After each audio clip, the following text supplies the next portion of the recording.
Hey guys, Dr. Mike Woo-Ming here. Welcome to another edition of Bootstrap MD, the podcast for physician and healthcare entrepreneurs. I'm a 20 plus year physician entrepreneur, and today I'm going to be talking about a subject which gets a few people kind of weirded out a bit, and that's about finances and specifically about building wealth. And what I want to share with you is how at the end of this episode that maybe the ways that you think about building wealth is probably wrong, or at least in not the right direction that which you are going. And let me guess, maybe you're making good money, maybe even great money, and you're still stressed about your finances. You've got friends from college, maybe they became accountants or in tech or engineering, and they seem to have more financial freedom than you, even though you're probably 2x or even 3xing their salary. So here's this thing, and this is probably going to sting a little. Most doctors are financially illiterate. I said it.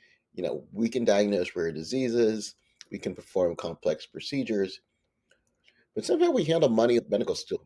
How they handle their first code blue. There's panic, there's confusion, and there's a lot of hoping somebody else knows what they're doing. And having consulted with physician clients, I see this nearly every day. I know doctors, they're making 300, 400K or more, yet somehow they can't afford to take a month off. There's physicians who own their own practice. They've been practicing 15 years, but they have less net worth than their office manager. Attendings who are terrified of insurance reimbursement cuts because they're living paycheck to paycheck. And even though they've got really expensive paychecks, it's not a way to live. And that's, what really is the worst part of it is we're conditioned to accept this. This is, we say like, this is how medicine goes. It's not like the good old days. We just have to adapt to being employees. And I'm going to call BS on that because today I want to fix that. I've been reading a book called The Wealth Ladder. And what the book shows, it's a framework that completely changed how you think about money. And more importantly, I want to show you exactly how to climb it without spending the next 30 years hoping that your 401k doesn't tank and praying that your employer doesn't let you go because they feel you're too expensive. We're going to talk about what I call the great physician money lie. And the lie in medicine is that high income equals wealth. And that's the lie that'll keep you broke. And it's time somebody calls you out. I learned this the hard way. I was making decent money as a, family doctor, nice salary, nice cars, beautiful home in San Diego, suburbs. But I was miserable. I was working nights. I was doing extra call. I was doing weekends, holidays. I was, missing my milestones with my kids, family vacations, and for what? At the end of the year, after taxes, student loan payments, house payments, luxury car leases, private school tuition. I was saving, a minuscule what I was doing, probably less than 5, 10%. And a teacher with a 50K salary was probably saving better than was doing percentage wise. But here's the kicker: even though I felt rich because I was spending a lot of money, I looked success. I looked successful from the outside. My neighbors seemed envious, but I was really just a high-paid hamster running a very expensive wheel. And that's when I realized something that really changed everything. There's a massive difference between looking rich and being rich. Looking rich means you spend a lot of money. Being rich means you have a lot of money. And most doctors are playing the wrong game entirely. And I don't want you to get trapped in what I see as the doctor lifestyle mythology. They work hard through medical school and residency, and then that you'll be set for life. Then it's a nice house in the suburbs, luxury cars, country club membership, kids in private school. But the mythology was built in a different era. This is when doctors controlled their practices. They set their own fees. They weren't getting squeezed by insurance companies like they do today. They have to deal with hospital administrators or government bureaucrats. And that lifestyle is a trap. It's it keeps you from working until you drop. I refer to this as the golden handcuffs. But I see this doctors who've been practicing 10, 15, 20 years or more who still have less than 500K in net worth. It's not because they're not smart, it's because they're playing the wrong game entirely. Because they're optimizing for lifestyle instead of building wealth.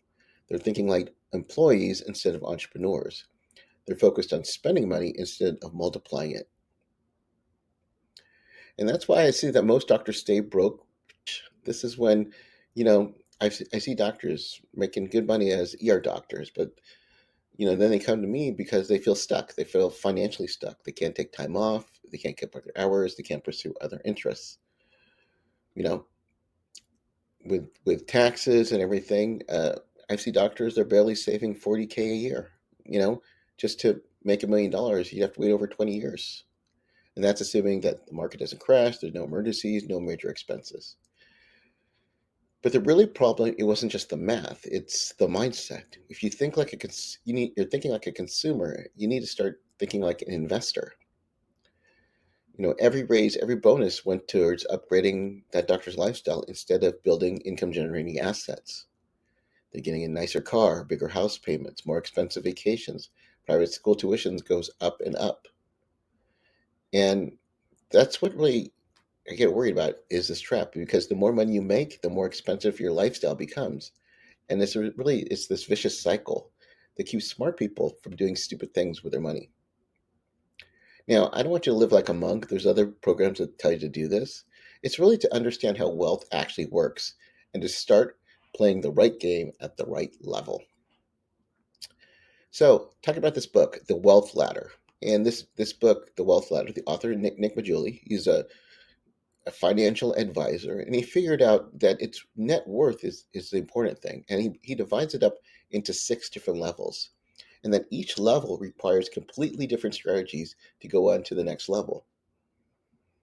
Because what got you to one level does not necessarily get you to the next level. And this is crucial because this is different from a lot of financial advisors think, is that financial advisors think that there's like one size fits all. Just max out your 401k, just buy index funds. Well, that might work if you're climbing into from level 3 to level 4. Now, I'll go through each level specifically, but it's useless if you're stuck at level 1 or level 2. It's prescribing like the same medication for every patient, regardless of the condition. It just doesn't work. So, what are these 6 levels? And I encourage you to go pick up a copy of the book, The Wealth Ladder. Level 1 is if your net worth is less than 10K, $10,000. Level 2, 10K to 100K in net worth. Level 3, 100K to 1 million. Level 4 is 1 million to 10 million. Level 5, 10 million to 100 million. Level 6, over $100 million.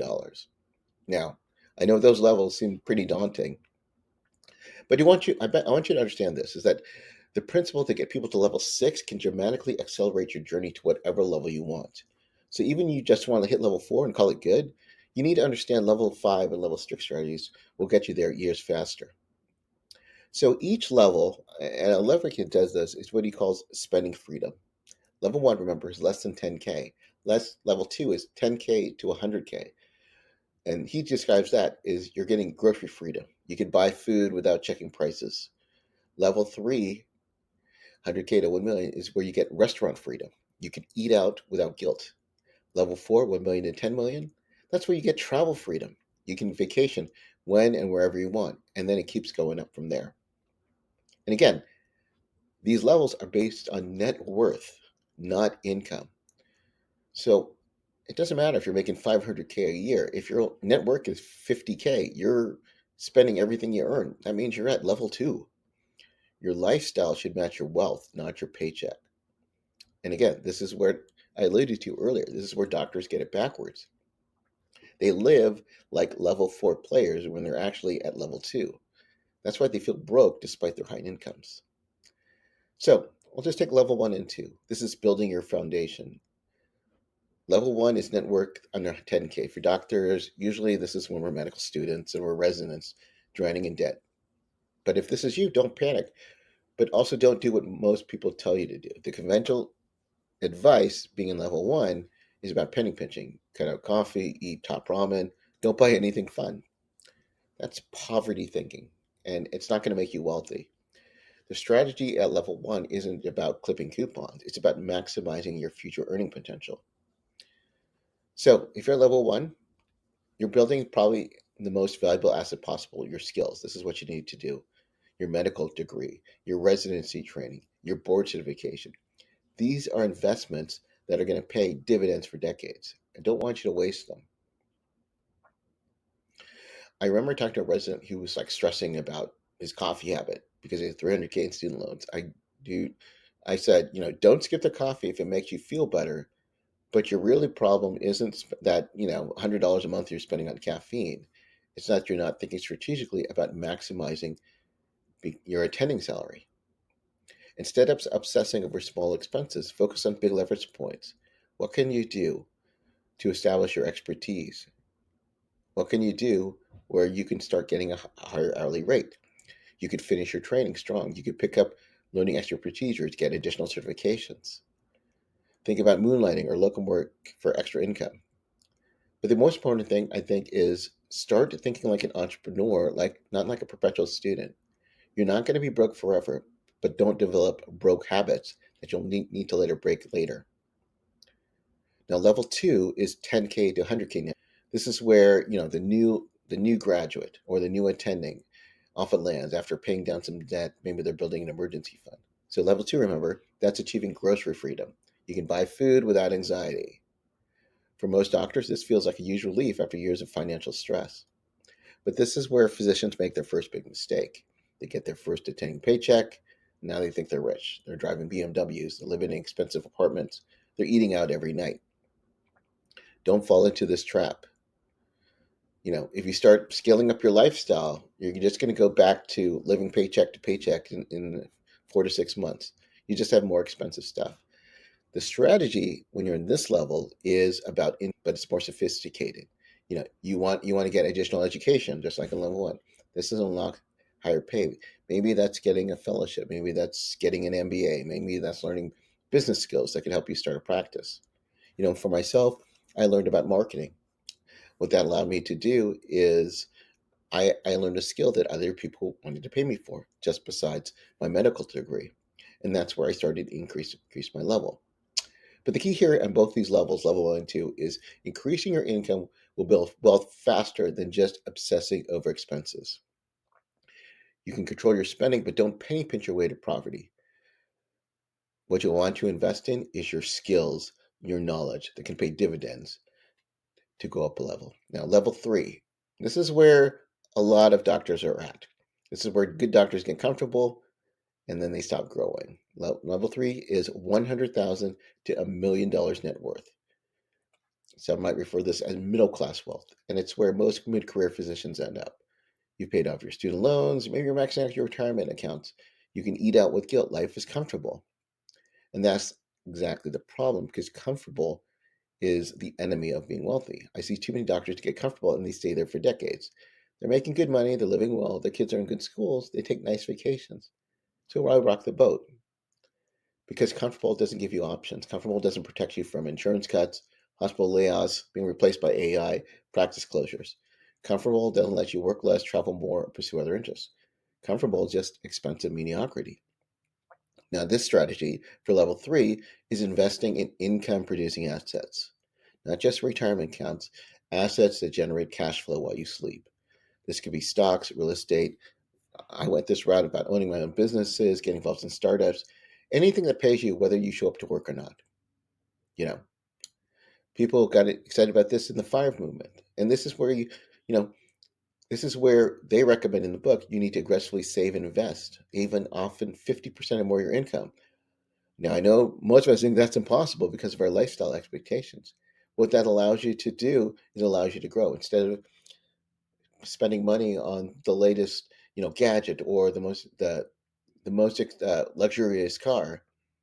You could building for real estate properties. Now you're generating cash flow. Now you're building passive income.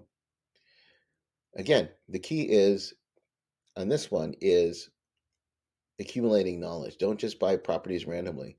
Educate yourself on the strategies you want to invest in. Real estate investing. Maybe you're going to get into a syndication. Learn how to analyze deals. Learn how to buy areas in strong rental demand. You have to treat real estate like how you treat your medicine, right? But with expertise and with precision. Then you find out you start developing passive income. Guess what you can do? You can start cutting down your shifts. Maybe you go from full time to part time. What this does is give you options. And that's really the power of level three here, is where you take your active income into passive income. Hey, your high salary is great, but it only lasts as long as you keep working. If your income is dependent on the number of patients you see, I say this again and again, then this is where, you're one step going from level 3 down to level 2 here. Don't optimize comfort, but instead focus on growth. You don't need to buy bigger houses, but you need to start thinking smartly. You know, just because you spend a lot of money on a house, it's just an expensive place to live. It's not generating income for you. It's generating expenses, property taxes, maintenance, insurance, community costs on the down payment. Community, um, your HOA, the opportunity cost on the down payment, and that's keeping you. That expensive house is keeping you at level 3, and not helping you reach the next level, which is level 4. So level 4 is 1 million to 10 million net worth. Congratulations, you are a millionaire. This is where most people consider this upper middle class wealth. Now you got travel freedom. This is where you can vacation when and where you want without having to worry about the financial impact. Now this is where many physicians hope to be, traditional retirement age. But again, the thing you can only reach there is if you're strategic about it. So what does a level 4 physician have? They've got substantial investments across multiple accounts. They own real estate. Maybe they have equity in a medical practice or other businesses. Passive income here might be covering 30 to 50% of your living expenses. By most people's standards, you're financially secure and successful. But this is where I think the book really gives you its most powerful insight, because what got you to level 4 won't get you to level 5. Because up until now, you built wealth primarily through high earned income and smart investing. But to reach the next level, $10 million net worth, you need to fundamentally change your approach. And this is where most successful professionals, this is where they plateau. They've optimized the employee investor game, but they haven't learned the business owner game. And without that shift, you're never going to really truly reach financial freedom. So from level 4 to level 5, this is where you really need to own a business. Not just being self-employed, but own a real business. And this is a massive difference that most doctors don't understand. Because when you're self-employed, it means you own a job. You stop working, the money stops coming in. But I see this with doctors who own their own solo practices. They might make good money, but they can't take a vacation without losing income. They're tied to their practice like they were tied to their hospital shifts. So that's not freedom, that's expensive self-employment. You really want to create a business that makes money without you. It's got systems, employees, processes that generate revenue, whether you're there or not. So for physicians, that's what might mean you're owning multiple clinic locations, you're building a telemedicine platform, starting a medical device company. Maybe you're creating health-related online businesses on here. Now, I'm not going to say it's easy. I own a business. It's not easy. There's risk, there's a steep learning curve, and requires developing entirely new skills. And most of us aren't trained in entrepreneurship, leadership, marketing, or business management. However, I'm happy if you're a listener to me. Hopefully I've educated a few of these things on here. And you're going to make mistakes. You're going to face step backs. You're going to have to deal with employees. You're going to have to handle responsibilities you never learned in medical school. But for most, getting to that next level is worth the effort to do it. It requires a fundamental shift in mindset. And again, there's nothing wrong if you want to stay at level 4. That's fine. But if you want to dream bigger, this is what you need to do. And again, what I was found out is there's really two ways to build significant wealth as a physician. You can be an extremely high earner who saves aggressively for 30 plus years, or you can become a business owner who builds equity that compounds much faster than savings. Most people choose option 1, and that's not by default. That's by default, not by design. They work harder. But, I think the second one is, if you do it, this will allow you to get off that hamster wheel. And vision ownership is different. Again, it takes time. I struggled for quite a bit. But now I'm able to work when I want, whenever I want. I can retire if I need to. Um, and if you follow the cash flow quadrant, it's very similar to what he talks about in the wealth ladder. You have to go from being an employee or self-employed to becoming a business owner and investor. Most doctors are highly paid employees, and that's fine with it, as long as you know what you can do. But the wealthy ones figure out that they need to become business owners, who then reinvest their profits into other assets. Then you got level 5 and level 6. This is 10 million to 100 million and beyond. This is where you move from building wealth to having genuine impact on the world. And realistically, most doctors will never reach these levels, and that's completely fine. But understanding the principles can accelerate your journey to where you want to go. At level 5, you got house freedom. You could buy your dream home without major financial strain. At level 6, you got impact freedom, the ability to use your money for major philanthropic projects, funding research, making large scale investments that can change industries and change communities. And the strategy from climbing from level 5 to level 6 is to scale businesses, not just owning one profitable business, building systems that create multiple income streams, taking a company national or global. Dr. Patrick Soon-Shiong went from a surgeon to a billionaire through biotech ventures. He owns the LA Times and lots of different ventures. I think he's part owner of sports teams. And again, the principle is leverage because now he's using other people's time, money, and expertise, and he's multiplying results far beyond what most of us can think of individually. And again, you don't have to go to level 6. You don't have to go to level 5. But I just wanted to share with you what the book shows is the potential is there and that you have to understand using strategies for each level to get you there. So enough about this. I hope encourage you to pick up the book. But if you want some take home advice on here, the first step is calculate your net worth. Not what you think it is, but what you actually is. Assets minus liabilities. This includes your savings accounts, your investment accounts, retirement accounts, home equity, business equity, and then subtract everything that you owe: student loans, credit cards, mortgage loans, other debt on there. And it might be shocking when you find out, and a lot of us are, because they think they're doing well because they get paid a good hourly rate, but often their net worth tells a different story. So once you find out your net worth, so you figure out what level you are, and for each level. If you're at level 4 but you're using level 2 strategies, stop it. Remember, level 1 or level 2 is focuses on maximizing your income, getting your hourly rate, increase your hourly rate, building skills. Level 3 is focused on investing and developing income producing assets. Level 4, start thinking seriously about business ownership. And again, whatever you do, stop that lifestyle inflation. You don't have to keep up with the Joneses. Your lifestyle should match your net worth, not your income. Okay? I'm not telling you that you need to live like a monk, but be intentional about your spending. Ask yourself this: the next big purchase you make, is this moving me closer to financial freedom or am I going away from it? Fourth, I want you to start thinking like an owner, not an employee. Have that owner mindset on here. What can you do? Big skills um, that others would pay for. Maybe it's consulting with hospitals. Maybe it's creating online courses for their doctors. Maybe it's creating a medical app or device. Maybe it's building a cash pay practice that serves patients better than insurance-based medicine on here. Now, the goal isn't to completely quit your job and start your business. It's start thinking about ways to create value that aren't directly tied to your time. And then fifth, build your education. Build your financial education. Medicine didn't come naturally to you. Financial might be a different beast, but you still need to learn from mentors. You're going to make mistakes, but it's better to learn it from others who've already experienced the same mistakes. Read books about investing, listening to podcasts like this, attend conferences. We've got PIMDCon that's coming up in September. I'd love for you to attend. You're going to be with like-minded individuals who think about these same things. Join physician groups focused on financial independence and business development. Most importantly, I want you to take action. Maybe if you read about it, I know the doctors, they love to research everything till the cows come home. But it's time you need to start thinking about building assets. You got to start building something. And again, this isn't easy. We weren't taught this stuff in medical school. The wealth ladder isn't guaranteed to be easy.